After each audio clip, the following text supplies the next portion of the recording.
தமிழக மக்கள் அனைவருக்கும் எதிரி வணக்கம். நம் தமிழ்நாட்டோட அடுத்து ஒரு மிகப்பெரிய ஒரு அரசியல் எதிர்காலமாக இருக்கக்கூடிய நபர் யாருன்னா அண்ணன் சீமான் அவர்கள். அதை தாண்டி மிகப்பெரிய ஒரு பேச்சாளர், நம்மள மாதிரி இருக்கக்கூடிய பல யங்ஸ்டர்ஸ் இளைஞர்களுடைய ரோல் மாடலாக இருந்து வந்த நபர், இருக்கக்கூடிய நபர்.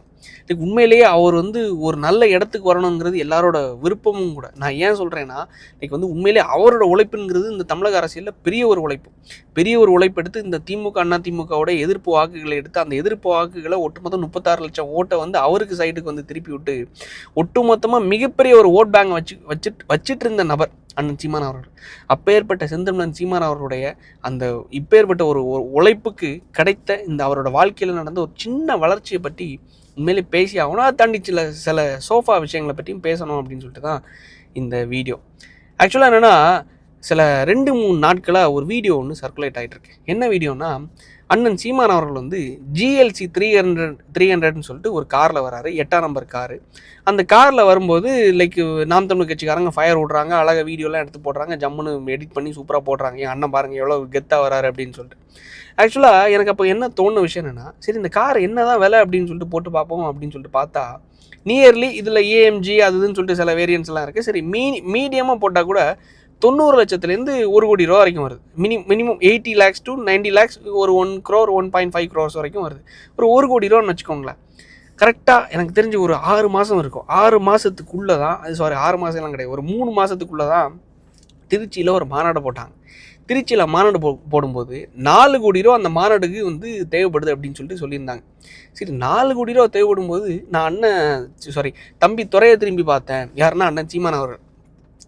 எப்பா 4 கோடி ரூபா ஆகுதான், எப்படி இந்த பணத்தை நம்ம திரட்டுறது அப்படின்னு சொல்லிட்டு பார்த்துக்கலாண்ணே அப்படின்னு சொல்லிட்டு சாட்டை துரைமுருகன் அவர்கள் ஏதோ 1 மாதமாக 2 மாதம் யூடியூப் வருமானத்தை கொடுத்ததா சொன்னார். அதுக்கடுத்து அவருக்கு பிரச்சார வாகனத்தையும் வாங்கி கொடுத்ததா சொன்னார். சாட்டை அண்ணன் தான் வாங்கி கொடுத்தாரு அப்படின்னு சொல்லிட்டு. அதுக்கடுத்தது நாங்கள் உலகத் தமிழர்கள், அதை தாண்டி ஈழத்தமிழர்கள், இவங்க எல்லாருக்கிட்டேருந்து திரள் நிதியை திரட்டி நாங்கள் க்ரௌட் ஃபண்டிங் மூலமாக பணத்தை திரட்டி நாங்கள் அந்த திருச்சி மாநாடை நடத்தி முடிச்சிட்டோம், வெற்றிகரமாக நடத்திட்டோம் அப்படின்னு சொல்லிட்டு சொல்லியிருந்தார். குழந்தைக்கு சின்ன குழந்தைங்ககிட்டேருந்து உண்டியல் காசு 100 ரூபா 200 ரூபா 50 ரூபா 500 ரூபா 1000 ரூபா அந்த காசெல்லாம் வாங்கி தான் கஷ்டப்பட்டு தான் நாங்கள் அப்பேற்பட்ட மாநாடு நடத்தணும் அப்படின்னு சொல்லிட்டு அண்ணன் சீமான் அவர்கள் சொன்னார். மக்களுக்கு என்னென்னமோ பண்ணணும்னு நினைக்கிறோம், ஆனால் எங்களால் முடியல, பணம் இல்லை, அந்தளவுக்கு கஷ்டப்படுறோம் அப்படின்னு சொல்லிட்டு. உண்மையில் ஒரு குடும்பத்தில் இந்த ஒரு சுச்சுவேஷன் இருக்குது, குடும்பத்தை வழி நடத்துறதுக்கே கஷ்டமாக இருக்குன்னா, எப்படி அந்த குடும்ப தலைவர் ஒரு ஒரு ஒரு நல்ல ஒரு பென்ஸ் GLC 300 கார் வாங்கும்போது அந்த குடும்பத்தில் இருக்கக்கூடிய அவங்களோட மனைவி பொண்டாட்டியாக இருந்தாலும் சரி, பிள்ளைங்களாக இருந்தாலும் சரி, எப்படி பார்த்துட்டு இருப்பாங்க? நம்ம எல்லாம் வறுமையில் இருக்கோம், அண்ணன் மட்டும் ஃபார்ச்சுனர் பென்ஸுன்னு சொல்லிட்டு எங்கேயோ பறக்கிறாரு, அதாவது அப்பா மட்டும் பறக்கிறாரு, எப்படியா அப்படின்னு சொல்லிட்டு யோசிக்க தோணுமா தோணாதா? ஆனால் இந்த கட்சியில் மட்டும் ஏன் யோசிக்க தோணலை அப்படிங்கிறது எனக்கு தெரில. எல்லாத்தையும் நார்மலைஸ் பண்ணக்கூடிய ஒரு விஷயம். உண்மையிலேயே இதுக்கு முன்னாடி அண்ணன் ஃபார்ச்சுனர் கார் வச்சுருந்தார். அவர் ஃபார்ச்சுனரில் போகிறதுக்கு எலிஜிபிளான நபரான்னு கேட்டால் உண்மையிலே எலிஜிபிளான நபர். ஏன்னா அவரோட உழைப்புங்கிறது பெரிய உழைப்பு. உண்மையாக சொல்கிறேன், அவருக்கு கூட இருக்கக்கூடிய சில நபர்களால் மட்டும்தான் அவரோட இந்த சில வீழ்ச்சிகளே தவிர 2009 தொடங்கி 2016 இலை மலர்ந்தால் ஈழம் மலரும்னு சொல்லிட்டு இரட்டை இலைக்கு சாதகமாக அவர் பிரச்சாரம் பண்ணி 2019 2021 2026 இடைத்தேர்தல் இந்த எல்லா தேர்தலையும் போட்டிக்கிட்டு 1%, 4%, 8% சொல்லிட்டு 36 லட்சம் ஓட் பேங்க் எடுத்திருக்காருன்னா, வாக்குகளை சேகரிச்சிருக்காருன்னா, அதுலேருந்து இப்போ குறைஞ்சிருச்சு, கிட்டத்தட்ட 18 லட்சத்துக்கு குறைஞ்சிருச்சுன்னு வச்சுக்கோங்களேன். இவ்வளோ தூரம் அவர் வளர்ந்து வந்தாருன்னா அதுக்கு காரணம் அவர் ஒரே ஒருத்தரோட உழைப்பு. அவர் ஒருத்தர் தெருக்களில் எல்லா மேடைகள்லையும் போய் கத்துனனால, ஒரே காரணத்தினால தான் இவ்வளோ பெரிய வளர்ச்சியை அவரால் எட்ட முடிஞ்சிச்சு. ஸோ இப்போ ஏற்பட்ட நபருக்கு உண்மையிலே ஒரு நல்ல காரணம். நம்ம எல்லாம் அவர் சைக்கிளில் போகணும், ஜோர்னா பையை தூக்கிட்டு போகணும்லாம் யாரும் இங்கே சொல்லலை. சரி, அவர் ஒரு கிறிஸ்டா காரில் போகட்டும், ஒரு ஃபார்ச்சுனர் காரில் போகட்டும். இதுக்கு முன்னாடி பாலா அவர்கள் ஒரு எண்டவர் கார் வாங்கி கொடுத்தாரு அப்படின்னு சொல்லிட்டு நம்ம கால் புண்ணச்சில் இவர் இப்படி தான் இருக்கணும், சைக்கிளில் தான் போகணும்னு யாருமே சொல்லலை. நல்லபடியாக அவர் இருக்கட்டும், குடும்பம் நல்லபடியாக அவர் எல்லாருமே படிக்க வைக்கட்டும், வாழட்டும் அப்படின்னு சொல்லிட்டு எல்லாரோட விருப்பம். அப்படி இருக்கிற சிச்சுவேஷனில் GLCயை பார்க்கும்போது உண்மையிலே அது ஆடம்பரம் தானே. இந்த ஆடம்பரம் ஏழை வீட்டு பிள்ளைகளை வழிநடத்தக்கூடிய ஒரு தலைவருக்கு தேவையா? காமராஜர் அவர்கள் என்ன சொல்லியிருக்காரு? காமராஜர் அவர்கள் தனக்கு ஃப்ரண்ட்லேயும் பேக்லேயும் சைலன் வச்ச வண்டி போகிறதுனால நான் என்ன செத்தா போயிட்டேன், நான் என்ன பாகிஸ்தான்லேயே போகிறேன், எதுக்கு இந்த வண்டியை விட்டு இந்த பெட்ரோல் டீசல் காசை விரயப்படுத்துறீங்க, சரி நான் வந்து சிக்கன் சாப்பிட்டா அந்த காசு அந்த அந்த அந்த அதுக்கான செலவு செய்யக்கூடிய பணத்தை வச்சு ஏழை பிள்ளைங்களுக்கு உணவளிக்கலாம், எனக்கு முட்டை மட்டும் போதும் அப்படின்னு சொல்லிட்டு அப்பேற்பட்ட ஒரு தலைவரை வாழ்ந்து வந்தார். இவங்க எல்லாரையுமே ரோல் மாடலில் சொல்லி தான் அண்ணன் சீமானவர்களும் பண்ணிருக்காரு. ஸோ அப்போ என்னென்னா கட்சியை நடத்துறது காசு இல்லை, போராட்டம் பண்ணுறது காசு இல்லை, எதுக்கும் காசு இல்லைன்னு சொல்லும்போது எப்படி இந்த 90 லட்சம் 1 கோடிக்கான கார் வந்துச்சு? இதுக்கு பல விளக்கங்களை அவங்க சொல்லலாம். இந்த மாதிரி வந்து அந்த டைரக்டர் வாங்கி கொடுத்தாரு, இவர் வாங்கி கொடுத்தாரு, அவர் பரிசாக கொடுத்தாரு, இல்லை திரள் நிதி காசில் நாங்கள் வாங்கினோம், அப்படி இப்படி என்னென்ன விளக்கங்களை கொடுக்கலாம். ஆனால் கொடுத்தாலும் செய்கிறது ஒன்று வேஷம் ஒன்று அப்படின்னு சொல்லிட்டு இருக்கும்போது மக்கள் அதை எப்படி ஏற்பாங்க அப்படிங்கிறதா எனக்கு தெரில. நான் ஏன் சொல்கிறேன்னா, திமுக அண்ணா திமுகன்னு சொல்லிட்டு எல்லா கட்சிகள்லையும் கேண்டிடேட்ஸ் நிற்கிறாங்கன்னு வைங்களேன், அவங்களுக்கு கட்சியிலேருந்து நிதி கொடுப்பாங்க. கேண்டிடேட்ஸ் அவங்க ஒரு பணத்தை செலவு பண்ணுவாங்க, கட்சியிலேருந்து நிதி கொடுப்பாங்க. ஆனால் நாம் தமிழர் கட்சியை பொறுத்த மட்டும் கட்சியிலேருந்து நிதி கொடுக்க மாட்டாங்க, ஓட்டுக்கும் செலவு பண்ண மாட்டாங்க. ஆனால் அந்த கேம்பெயின் இருக்குல்ல, பிரச்சாரம் பண்ணக்கூடிய விஷயம் இருக்குல்ல, அந்த பிரச்சார செலவு எல்லாத்தையுமே அந்த கேண்டிடேட்ஸ் தான் பார்த்துக்கணும். ஸோ அப்போ அந்த கேண்டிடேட்ஸ் பார்த்துக்கணுன்னா அதில் எனக்கு தெரிஞ்ச ஒரு கேண்டிடேட் ஒருத்தங்க இருக்காங்க. நான் இதுக்கு முன்னாடி சொல்லியிருக்கேன் உங்ககிட்ட. லைக் வந்து சிவசங்கரன் அண்ணன். ஸோ சிவசங்கரன் அவர்கள் நாம் தமிழர் கட்சிக்குள்ளே இருக்கும்போது அந்த கட்சியில் அவர் செலவு பண்ண காசுங்கிறது உண்மையில சொல்கிறேன், இன்றைக்கி வந்து அத்தனை லட்சம் ரூபா வட்டி கடன்லையும் அத்தனை லட்சம் ரூபா கடன்லையும் இருக்கக்கூடிய நபர்னா நான் சொல்கிற ஒரே ஒரு கேண்டிடேட்டை நான் சொல்லுவேன். இது மாதிரி பலர் இருக்காங்க. 234 தொகுதியிலேயும் 234 கேண்டிடேட்ஸ். அதில் நான் ஒரே ஒருத்தர் தான் சொல்கிறேன். அவரோட பர்சனல் விஷயங்களே குடும்ப கஷ்டம், அந்த தாண்டி வந்து வட்டி கடன்கிறது அப்பேற்பட்ட ஒரு சிக்கலில் சிக்கி இருக்கக்கூடிய நபர் தான் அண்ணன் சிவசங்கரன் அவர்கள். இப்பேற்பட்ட கட்சி தொண்டர்கள், இப்பேற்பட்ட கேண்டிடேட்ஸ், இப்பேற்பட்ட உழைப்பாளிகளை கட்சியில் வச்சுட்டு கட்சியில் அவங்க வந்து பயன்படுத்திட்டு கார்லேயும் சொகுசு காரில் 1 கோடி ரூபா காரு 1.5 கோடி ரூபா காரில் போகும்போது மக்கள் எப்படி அதை ஏற்கிறாங்க, தொண்டர்கள் அதை எப்படி நார்மலைஸ் பண்ணுறாங்கன்னு தான் உண்மையிலே எனக்கு தெரில. சரி, அதை அப்படியே விட வேண்டியது. அவங்க என்ன சொல்லலாம், அவங்க கேட்க போகிறது கிடையாது, நம்மளை தான் கடிக்க வருவாங்க. ஸோ அது அடுத்து அவங்க புரிஞ்சால் யோசிக்கக்கூடியவங்க கண்டிப்பாக அதை யோசித்து எப்படி தான் இது ஃபங்க்ஷன் ஆகுது, எப்படி தான் நம்மக்கிட்ட ஒன்றும் இல்லைன்னு சொல்லிட்டு காசு வாங்குறாங்க. ஆனால் அவங்க வந்து இந்தளவு சொகுசாக இருக்காங்களே, அவங்க பிள்ளைங்க இந்தளவு சொகுசாக இருக்காங்களே, அவர் இந்த அளவுக்கு வந்து பெரிய பங்களாவில் பெரிய பெரிய பெரிய மாளிகைகளில் இருக்கார் அப்படின்னு சொல்லிட்டு யோசிக்கும்போது உண்மையிலே அதுக்கான தீர்வு வரும்னு சொல்லிட்டு நான் நம்புகிறேன். ரெண்டாவது இன்னொரு விஷயம் என்னென்னா, வைகோ அவர்கள் வந்து நேற்றுக்கு ஒரு ஸ்டேட்மெண்ட் பதிவு பண்ணியிருந்தார். அதாவது என்னென்னா, விஜய் அவர்களை நான் சந்தித்தேன், 1.5 மணி நேரம் சந்தித்ததுக்கப்புறமா என்கிட்ட அவர் சொன்னது என்னென்னா, உங்களோட 2 எம்எல்ஏக்களை ராஜினாமா பண்ண சொல்லுங்கள், எங்கள் கட்சி சார்பாக நின்று லைக் ஜெயிக்க சொல்லுங்கள், நீங்கள் சொல்கிற மாதிரி தமிழ்நாட்டில் எங்கனால வந்து நான் பிரச்சாரம் பண்ண ரெடியாக இருக்கேன் அப்படின்னு சொல்லிட்டு. லைக் இது வரைக்கும் டிவிக்கு மேலே வைக்கப்பட்ட குற்றச்சாட்டு என்ன தெரியுமா? சோஃபா மாடல் அரசு அப்படிங்கிறது. ஆக்சுவலாக சோஃபா மாடல் அரசு என்னென்னா, சோஃபாக்குள்ளே பணம் வச்சு அவங்களுக்கு வந்து அந்த எம்எல்ஏக்கள் வந்து கேண்டிடேட்ஸ் வந்து விலைக்கு வாங்குற விஷயம் தான் சோஃபா மாடல் அரசு. ஸோ அதுதான் இவங்க வந்து என்னென்னா, இந்த புஷ்பாவோட சீன் மாதிரியே இந்த திமுககாரங்க அது ஒரு கேம்பெயினாக பண்ணி விட்டாங்க. இங்கே பாருங்கள், சோஃபா வந்து எல்லா அமைச்சர்களோட எல்லா எம்எல்ஏக்களோட வீட்டுக்கும் போகுது, எல்லா கட்சிக்காரங்களுடைய திருமாவளவனுடைய ஆஃபீஸுக்கு போச்சு, எல்லா இடத்துக்கும் போகுது, சோஃபா போகுது. ஸோ இதை வச்சு தான் இவங்க எல்லா எம்எல்ஏக்களையும் விலைக்கு வாங்கி இவங்க ஸ்ட்ரென்த்தை ஏற்றுறாங்க அப்படின்னு சொல்லிட்டு பிரச்சாரத்தை பண்ணிகிட்டு இருக்காங்க. உண்மையிலே நான் கேட்கக்கூடிய ஒரு விஷயம் என்னென்னா, நான் உங்ககிட்ட பொதுவாக ஒரு கேள்வியை முன்வைக்கிறேன்.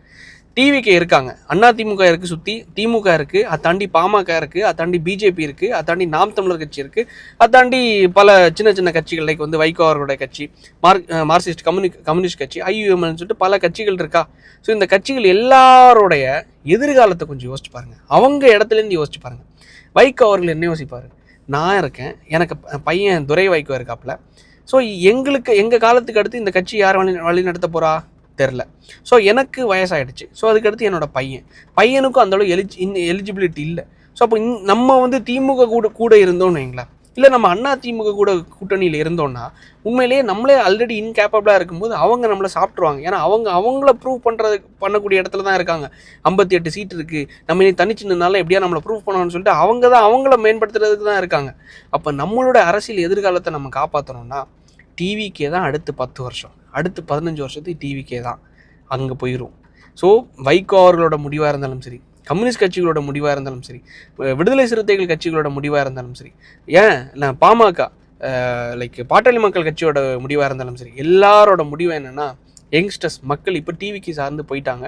அந்த ஒரு காரணத்தினால தான் ஒட்டுமொத்த எம்எல்ஏக்களும் ஒட்டுமொத்த தொண்டர்களும் எல்லா கட்சியிலேருந்து பல தொண்டர்கள் பதவியில் இருக்கக்கூடியவங்க கொத்த டிவிக்கில் போய் சேர்றாங்க. இனிமேல் எதிர்காலம் அதுதான். திமுக கிடையாது, அண்ணா திமுக கிடையாது, பிஜேபியும் கிடையாது. பாட்டாளி மக்கள் கட்சியில் இருந்தாலும் அவங்க கூட்டணியில் இருக்கக்கூடிய கட்சி தான் பவரான கட்சி. ஸோ கூட்டணியில் இருக்கணும்னா அப்போ தான் ஆட்சி பிடிக்க முடியும். ஸோ அப்படி இருக்கக்கூடிய இடத்துல டிவிக்கே தான் ஒரே ஆப்ஷன் சொல்லிட்டு எல்லாருக்கும் இருக்கும்போது அந்த காரணத்தினால எல்லாரும் வராங்க. ஸோ அப்போ வரும்போது அது எப்படி சோஃபா மாடல் ஆட்சியாக மாறும்னு சொல்லிட்டு நான் என்னோட கேள்வியை யோசிச்சு பாருங்களேன். இப்போ எக்ஸாம்பிளுக்கு விஜயபாஸ்கர் அவர்கள், அதை தாண்டி வந்து இசக்கி சுப்பையா அவர்கள், இது மாதிரி பல முக்கிய அமைச்சர்கள், முன்னாள் அமைச்சர்கள்னா ரிசைன் பண்ணிட்டு, எம்எல்ஏ பதவியை ரிசைன் பண்ணிட்டு எதுக்கு டிவிக்கில் போய் சேர்றாங்க? அவங்களோட இடத்துலேருந்து யோசிச்சு பாருங்க. லைக் என்னன்னா, ஜஸ்ட்டு பதவியை தக்க வைக்கிறதுக்கெல்லாம் கிடையாது. ஏன்னா ஆல்ரெடி அவங்க எம்எல்ஏவை ஜெயித்துட்டாங்க. விஜயபாஸ்கர் அவர்கள் 62,000 ஓட்டு வித்தியாசத்தில் ஜெயித்திருக்காரு. அதை தாண்டி இசக்கி சுப்பையா அவர்கள் அம்பாசமுத்திரம் தொகுதியில் அவரும் தன்னோட தனி சொந்த செல்வாக்கில் வந்து ஜெயித்திருக்காரு. ஸோ இவங்க எல்லாம் ஜெயிக்கும் போது எதுக்கு பதவியை தக்க வைக்கிறதுக்கெல்லாம் இல்லை, எதிர்காலத்தை தக்க வைக்கிறதுக்கு. இந்த 5 வருஷத்தை இவங்க ஓட்டிடுவாங்க. அடுத்தது அதிமுக இருக்குமா? அதிமுக தாண்டி திமுக இருக்குமா? ஏன் பிஜேபி இருக்குமா? இவங்க எல்லாம் இருக்க மாட்டாங்க. ஸோ யங்ஸ்டர்ஸ் ஒட்டுமொத்தமாக அங்கே போயிட்டு இருக்காங்க. நம்மளோட அரசியல் எதிர்காலத்தை நம்ம காப்பாற்றணும், நம்மளோட பிள்ளைங்களை அடுத்து கொண்டு வரணும், நம்ம வாரிசுகளை அடுத்து கொண்டு வரணும். அந்த ஒரு காரணத்தினால தான் ஒட்டுமொத்த கட்சிக்காரங்களும் அங்கே போய் நிற்கிறாங்க. இது எப்படி சோஃபா மாடல் அரசாக மாறும்னு தான் எனக்கு தெரில. அந்த ஒரு காரணத்தில் போய் நிற்கும்போது அவங்க அங்கே கூட்டணியில் சேர்க்கணுன்னா அவங்க என்ன பண்ணுவாங்க? அவங்க வைக்கிற டிமாண்ட் என்னென்னா, சரி எங்கள் கட்சி சார்ந்து நீங்கள் நில்லுங்க. திமுக வைக்கக்கூடிய டிமாண்ட் என்ன? நீங்கள் உங்கள் கட்சி சின்னத்தில் நீங்கள் நிற்கக்கூடாது, எங்கள் கட்சி சின்னத்தில் நீங்கள் நில்லுங்க, திமுகவோட சின்னத்தில் நீங்கள் நில்லுங்க, பிஜேபியோட சின்னத்தில் நில்லுங்கன்னு அவங்க சொல்லுவாங்க, அதிமுக சின்னத்தில் நில்லுங்கன்னு அவங்க சொல்லுவாங்க. ஸோ ஒவ்வொரு பெரும் கட்சிகளும் வைக்கக்கூடிய டிமாண்டை டிவிக்கு வைக்கிறதுல என்ன தப்புங்கிறதா எனக்கு தெரில. ஸோ இந்த ஒரு விஷயத்தை பொறுத்த மட்டும் டிவிக்கே நம்பி டிவிக்கே நாடி மாட்டு கட்சி சார்ந்த பலர் வராங்க. ஊழல் சக்தியாக இருந்தாலும் சரி, தீய சக்தியிலேருந்து பலர் வந்து இணைகிறாங்க. ஸோ இந்த ஊழல் சக்தி தீய சக்தியிலேருந்து வரக்கூடிய நபர்களை அந்தந்த இடத்துல உட்கார வச்சா மட்டும்தான் டிவிக்கு மரியாதை. நான் ஏன் சொல்கிறேன்னா, இவங்க எல்லாருமே பழந்துன்னு கொட்டை போட்ட அரசியல்வாதிகள். உள்ளே வந்து ஒரு அமைச்சரவை வாங்கிட்டு ஒரு கெட்ட பேர் ஏதாவது ஒரு ஊழல் பண்ணிட்டாங்கன்னு வைங்களேன், அந்த கெட்ட பேர் யாருக்கு தெரியுமா? விஜய் அவர்களுக்கு. விஜய் அவர்களுடைய அந்த டிவிக்கே சார்ந்த அந்த கட்சிக்கு என்ன மைண்ட் செட் இருக்குது அப்படின்னு சொல்லிட்டு நான் பார்க்குறேன்னா, விடுதலை சிறுத்தைகள் கட்சிகளும் கம்யூனிஸ்ட் கட்சிகளும் லைக் வந்து நாங்கள் எங்களோட தயவால் தான் நீங்கள் ஆட்சி பண்ணிட்டு இருக்கீங்க, திமுக போட்ட பிச்சையில் தான் டிவிக்கு வந்து ஆட்சி பண்ணிட்டு இருக்காங்க அப்படின்னு சொல்லிட்டு சொல்கிற அந்த ஸ்டேட்மெண்ட் இருக்கக்கூடாது. இனிமேல் நீங்கள் இருந்தால் இருங்க, இல்லைன்னா வெளியே போங்க அப்படிங்கிறதுக்காக வெளி கட்சிகளோட எம்எல்ஏக்கள் உள்ள வர்றது மூலமாக அவங்கள டிவிக்கே சார்ந்து நிற்க வைக்கிறது மூலமாக அவங்க ஜெயித்து இவங்க தனி பெரும்பான்மையை காணிச்சு நம்ம வந்து நீங்கள் இருங்க, இல்லாமல் போங்க, நாங்கள் வந்து தனி பெரும்பான்மையாக ஆட்சி அமைக்கிறோங்கிறதுக்காக அவங்க எடுக்கக்கூடிய முடிவாக கூட இது இருக்கலாம்.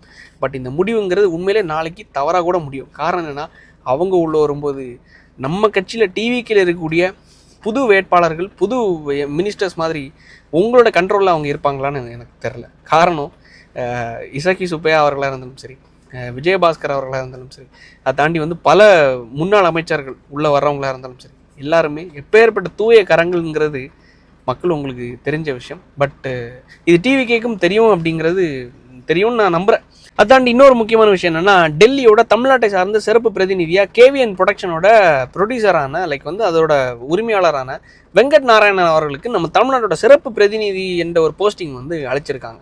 பல விமர்சனங்கள் சுற்றி வந்துச்சு. அவர் வந்து கர்நாடகை சார்ந்தவர், தமிழ் பேசாதவர், தமிழ் மொழி தெரியாதவர், எப்படி வந்து ஒரு பிறமொழியாளருக்கு வந்து நீங்கள் இந்த போஸ்டிங் கொடுக்க முடியும்? தமிழ்நாட்டுக்கான ஒரு ரெப்ரசன்டேட்டிவ்னா தமிழ் தெரிஞ்சிருக்கணும், அங்கே போய் வந்து தமிழ்நாட்டுக்கான உரிமைகளை பேசணும், தமிழ்நாட்டுக்கு என்னென்ன தேவைகள் இருக்கோ அந்த தேவைகளை பூர்த்தி பண்ணுறதுக்காக அங்கே போய் டிமாண்டை அவங்க வந்து கொரிய ரைஸ் பண்ணி அதுக்கான சொல்யூஷனை கொண்டு வரணும்.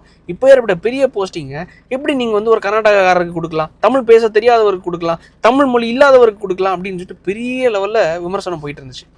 அந்த சமயத்தில் தான் சிடி நிர்மல்குமார் அவர்கள், மின்சாரத்துறையோட அமைச்சர், ஒரு விஷயத்த சொல்கிறாரு. அவர் வந்து கர்நாடகாரர் கிடையாது, அவர் வந்து தெலுங்குக்காரர்னு சொல்லிட்டு. என்னடா இது, இவங்க சொன்னது பிறமொழியாரர்னு சொல்லிட்டு, தெலுங்கும் பிறமொழி தான், அதுவும் தமிழ் கிடையாது, அதுவும் பிறமொழி தான். என்ன, அதாவது ஒரு விஷயத்துக்கு சொல்யூஷன் சொல்ல முடியாமல் அதை எப்படி மூடி மறைக்கலாம், மழுப்பலாம் அப்படிங்கிறதுக்காக ஒரு பதிலை சொன்னாங்க பாருங்களேன். உண்மையில் அது ஏற்றுக்கக்கூடிய விஷயமானு சொல்கிறேன். ஆக்சுவலாக இது வந்து 1 இயர் போஸ்டிங். இந்த ஒரு வருஷம் போஸ்டிங்கை நீங்கள் வந்து இந்த மாதிரி ஒருத்தருக்கு கொடுக்கும்போது, உங்களை சுற்றி இருக்கக்கூடிய ஒரு நபருக்கு கொடுக்கும்போது, நம்ம படத்துக்காக ஒரு தியாகம் பண்ணிட்டாரு, படத்தை வந்து வெளியே வந்து ரிலீஸ் பண்ணி விட்டாங்க, நம்ம வந்து இப்போ தியேட்டரில் ரிலீஸ் பண்ணல, ஸோ அவருக்கு இந்த ஒரு போஸ்டிங்கை கொடுப்போம் அப்படின்னு சொல்லிட்டு நீங்கள் கொடுக்குற விஷயம் உண்மையிலே உங்களுக்கு சுற்றி இருக்கக்கூடிய நபரை மேபி அது வந்து நிவர்த்தி பண்ணலாம். ஆனால் மக்கள் மத்தியில், பிற கட்சிகள் மத்தியில் உண்மையிலே அதை நிவர்த்தி பண்ணுமான்னு கேட்டால் இல்லை, நான் இல்லைன்னு சொல்லுவேன்.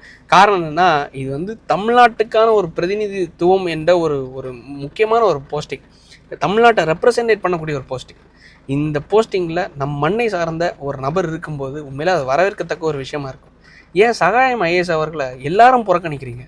நான் திருச்சி கிழக்கில் அவர் நிற்கணுங்கிறது என்னோட விருப்பம், மக்களோட விருப்பமாக இருக்குது அப்படின்னு சொல்லிட்டு நானும் சொல்லியிருந்தேன். மக்கள் நிறைய பேர் நீங்களும் கமெண்ட் பண்ணியிருந்தீங்க, சகாயம் ஐஏஎஸ் அவர்கள் ஒரு நல்ல ஒரு ஆப்ஷனாக இருப்பார் அப்படின்னு சொல்லிட்டு. ஏன் இந்த அட்லீஸ்ட் இந்த தமிழ்நாட்டோட ஒரு ஒரு நல்ல ஒரு சிறப்பு பிரதிநிதியாக ஒரு ரெப்ரசன்டேட்டிவாக அவரை கூட அப்பாயின்ட் பண்ணலாமே, நல்ல பேர் வரும்ல, ஒரு நல்ல ஒரு ஆப்ஷனாக இருக்கும்ல. ஸோ இது என்னோட கருத்து. ஸோ இது உண்மையிலே நீங்கள் எடுத்த முடிவு, நம்ம நல்லதையும் பேசணும் கெட்டதையும் பேசணும், தவறுகளையும் சுட்டி காட்டி தான் ஆகணும். ஸோ இந்த முடிவுங்கிறது உண்மையிலே தவறான முடிவாக நான் பார்க்குறேன். இது திருத்தி கொண்டாங்கன்னா உண்மையிலே ஒரு நல்ல ஆட்சியாக, மாற்றத்திற்கு ஒரு நல்ல ஆட்சியாக உண்மையிலே நல்ல விஷயங்களை பண்ணுறாங்க அப்படின்னு சொல்லிட்டு பாராட்டலாம்.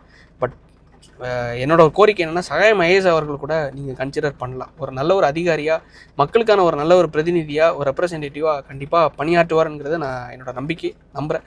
மக்கள் உங்களோட கருத்து என்னங்கிறதையும் கமெண்ட்டில் சொல்லுங்கள். நாளைக்கு அடுத்த வீடியோவில் சந்திப்போம். நன்றி, வணக்கம்.